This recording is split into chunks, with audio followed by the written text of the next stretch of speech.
قزات، اس کا 6 باپ، جدعون۔ اور بنی اسرائیل نے خداوند کی نگاہ میں پھر بدی کی، تو خداوند نے انہیں 7 برس تک مدیان کے حوالے کیا، اور مدیان کا ہاتھ بنی اسرائیل پر قوی ہوا۔ تو بنی اسرائیل نے مدیان کے مقابل اپنے لیے پہاڑ میں غاریں، مورچے اور قلعے بنائے۔ اور ایسا ہوا کہ جب اسرائیل کچھ بوتے تھے تو مدیانی اور امالیکی اور اہل مشرق ان پر چڑھائی کرنے کو نکل آتے تھے، ان کے مقابل خیمے کھڑے کرتے اور ملک کے غلہ کو غزہ کے مدخل تک برباد کرتے تھے۔ اور اسرائیل کے لیے نہ کچھ خوراک، نہ بھیڑ بکری، نہ گائے بیل، نہ کوئی گدھا رہنے دیتے تھے، کہ وہ اپنے مواشی اور اپنے خیموں سمیت ٹڈی کی طرح کثرت سے آتے تھے، یہاں تک کہ ان کا اور ان کے اونٹوں کا شمار نہ ہوتا تھا۔ وہ ملک میں داخل ہوتے اور اسے خراب کرتے تھے۔ اس لیے اسرائیل مدیان کے سامنے نہایت پست ہوئے، اور بنی اسرائیل خداوند کے آگے چلائے۔ اور جب بنی اسرائیل مدیانیوں کے سبب سے خداوند کے آگے چلائے، تو خداوند نے بنی اسرائیل کے پاس ایک نبی بھیجا، جس نے ان سے کہا، خداوند اسرائیل کا خدا یوں فرماتا ہے کہ میں تمہیں مصر سے چھڑا لایا، اور میں نے تمہیں جائے غلامی سے نکالا، اور تمہیں مصریوں کے ہاتھ سے اور تمہارے سب ستانے والوں کے ہاتھ سے چھڑایا، اور انہیں تمہارے سامنے سے نکال دیا، اور ان کا ملک تمہیں عطا کیا۔ اور میں نے تم سے کہا کہ میں خداوند تمہارا خدا ہوں۔ چنانچہ تم اموریوں کے معبودوں سے، جن کے درمیان تم ان کے ملک میں بستے ہو، مت ڈرو، لیکن تم میری آواز کے شنوا نہ ہوئے۔ اور خداوند کا فرشتہ آیا اور افرا میں بلوت کے ایک درخت کے نیچے، جو یوآش ابی آزری کا تھا، بیٹھا، اور اس کا بیٹا جدعون کولو کے پاس گیہوں جھاڑ رہا تھا، مدیانیوں سے چھپائے رکھے۔ تو خداوند کا فرشتہ اسے دکھائی دیا اور اس سے کہا، اے بہادر مرد، خداوند تیرے ساتھ ہے۔ جدعون نے اس سے کہا، اے میرے آقا، اگر خداوند ہمارے ساتھ ہے تو یہ تمام حادثے ہم پر کیوں واقع ہوئے، اور وہ سب معجزے ان کے کہاں ہیں، جن کی بابت ہمارے باپ دادا نے ہم سے بیان کیا اور کہا کہ خداوند ہمیں ملک مصر سے نکال لایا، اور اب خداوند نے ہمیں چھوڑ دیا اور مدیان کے قبضے میں کر دیا۔ تب خداوند کے فرشتے نے اس پر نگاہ کی اور اس سے کہا کہ اپنی قوت میں جا اور اسرائیل کو مدیان کے ہاتھ سے رہائی دے۔ دیکھ، میں نے تجھے بھیجا ہے۔ تو جدعون نے اس سے کہا، اے میرے آقا، میں اسرائیل کو کیسے رہائی دوں گا؟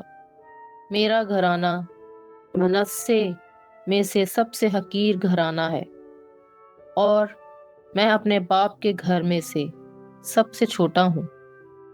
تو خداوند کے فرشتے نے اس سے کہا، میں تیرے ساتھ ہوں گا، اور تو مدیان کو ایک ہی آدمی کی طرح مارے گا۔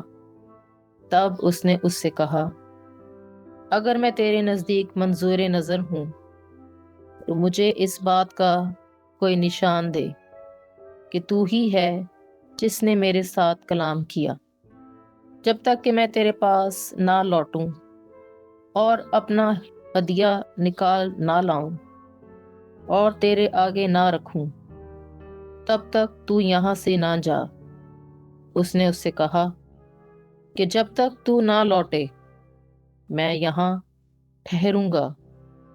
اور جدعون اندر گیا اور ایک بکری کا بچہ اور ایک افا آٹے کی فطیری روٹیاں تیار کیں، اور گوشت اس نے چنگیر میں رکھا، اور گوشت کا شوربہ ایک کٹورے میں ڈالا، اور یہ سب کچھ لے کر بلوت کے درخت کے نیچے آیا اور اس کے آگے گزرانا۔ تب خداوند کے فرشتے نے اس سے کہا کہ گوشت اور فطیری روٹیوں کو لے کر اس چٹان پر رکھ اور شوربہ اس پر انڈیل۔ تو اس نے ایسا ہی کیا۔ تب خداوند کے فرشتے نے اس عصا کے نوک سے جو اس کے ہاتھ میں تھا گوشت اور فطیری روٹیوں کو چھوا، اس چٹان میں سے آگ نکلی اور گوشت اور فطیری روٹیوں کو کھا گئی، اور خداوند کا فرشتہ اس کی آنکھوں سے غائب ہو گیا۔ تب جدعون نے جانا کہ وہ خداوند کا فرشتہ تھا۔ جدعون نے کہا، اے مالک خداوند، میں نے خداوند کے فرشتے کو روبرو دیکھا۔ تو خداوند نے اس سے کہا، تیری سلامتی ہو، خوف نہ کر، کیونکہ تو نہ مرے گا۔ تب جدعون نے وہاں پر خداوند کے لیے ایک مذبح بنایا اور اسے یہوہ شالوم کہا۔ آج کے دن تک ابھی آزریوں کے حفرہ میں موجود ہے۔ اور اسی رات یوں ہوا کہ خداوند نے اس سے کہا کہ اپنے باپ کا بیل یعنی دوسرا بیل جو 7 برس کا ہے لے اور بال کے مذبح کو ڈھا دے، اور کھمبے کو جو اس کے پاس ہے کاٹ ڈال، اور خداوند اپنے خدا کے لیے گھڑی کی چوٹی پر قاعدے کے مطابق ایک مذبح بنا، اور بیل کو لے کر اس کی سوختنی قربانی اور اس کھمبے کی لکڑی پر گزران جو تو نے کاٹ ڈالا ہوگا۔ تب جدعون نے اپنے غلاموں میں سے 10 آدمی لیے، اور جیسا کہ خداوند نے اسے فرمایا تھا کیا، چونکہ وہ یہ کام دن کے وقت کرنے سے اپنے باپ کے گھرانے اور شہر کے لوگوں سے ڈرا، تو اس نے یہ کام رات کے وقت کیا۔ اور شہر کے لوگ جب صبح سویرے اٹھے تو دیکھا کہ بال کا مذبح ڈھایا ہوا ہے اور اس کے پاس کا کھمبا کاٹا گیا ہے، اور اس مذبح پر جو بنایا گیا بیل چڑھایا ہوا ہے۔ اور انہوں نے ایک دوسرے سے کہا، یہ کام کس نے کیا؟ اور انہوں نے دریافت کیا اور کوشش کی، تو ان سے کہا گیا کہ جدعون بن یوآش نے یہ کام کیا ہے۔ تب شہر کے لوگوں نے یوآش سے کہا کہ اپنے بیٹے کو باہر نکال لا تاکہ وہ قتل کیا جائے، کیونکہ اس نے بال کا مذبح ڈھایا اور اس کے پاس کا کھمبا کاٹ ڈالا۔ تب یوآش نے ان سب کو جو اس کے سامنے کھڑے تھے کہا، کیا تم بال کے لیے جھگڑتے ہو یا اسے بچانا چاہتے ہو؟ جو کوئی اس کے لیے جھگڑتا ہو کل تک مارا جائے۔ اگر وہ خدا ہے تو وہ اپنے لیے آپ ہی جھگڑے، کیونکہ کسی نے اس کے مذبح کو ڈھا دیا ہے۔ تو اس روز اس نے اس کا نام یروب بال رکھ کر کہا کہ بال آپ ہی اس سے جھگڑا کرے، کیونکہ اس نے اس کے مذبح کو ڈھایا ہے۔ تب سارے مدیانی اور عمالیکی اور اہل مشرق باہم جمع ہوئے اور پار اترے اور وادی یزریل میں ڈیرے لگائے، اور روح خداوند جدعون پر نازل ہوئی، تو اس نے نرسنگا پھونکا، اور ابھی آزر کے لوگ نکلے اور اس کے پیچھے پیچھے چلے۔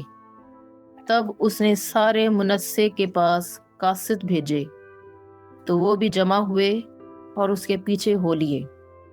اور اس نے آشیر اور زبلون اور نفتالی کے پاس بھی قاصد بھیجے اور اس کے ملنے کو نکل آئے۔ اور جدعون نے خدا سے کہا، اگر تو بنی اسرائیل کو میرے ہاتھ سے رہائی دلانا چاہتا ہے جیسا کہ تو نے کہا، تو دیکھ میں اون کی قطرن کھلیان میں رکھ دیتا ہوں۔ تو اگر صرف قطرن پر ہی اوس پڑے اور ارد گرد کی زمین سوکھی رہے تو میں جانوں گا کہ تو اسرائیل کو میرے ہاتھ سے رہائی دے گا جیسا کہ تو نے کہا۔ اور ایسا ہی ہوا۔ جب اگلے دن وہ صبح کو اٹھا اور اس نے قطرن کو نچوڑا تو اس میں سے پیالہ بھر پانی نکلا۔ پھر جدعون نے خدا سے کہا کہ تو مجھ سے ناراض نہ ہو کہ صرف ایک دفعہ میں اور بولوں گا، اور اب کی بار بھی قطرن سے آزمائش کروں گا کہ صرف اون کی قطرن خشک رہے اور ساری زمین پر اوس ہو۔ چنانچہ خداوند نے اس رات کو ایسا ہی کیا کہ صرف قطرن ہی خشک رہی اور ساری زمین پر اوس پڑی۔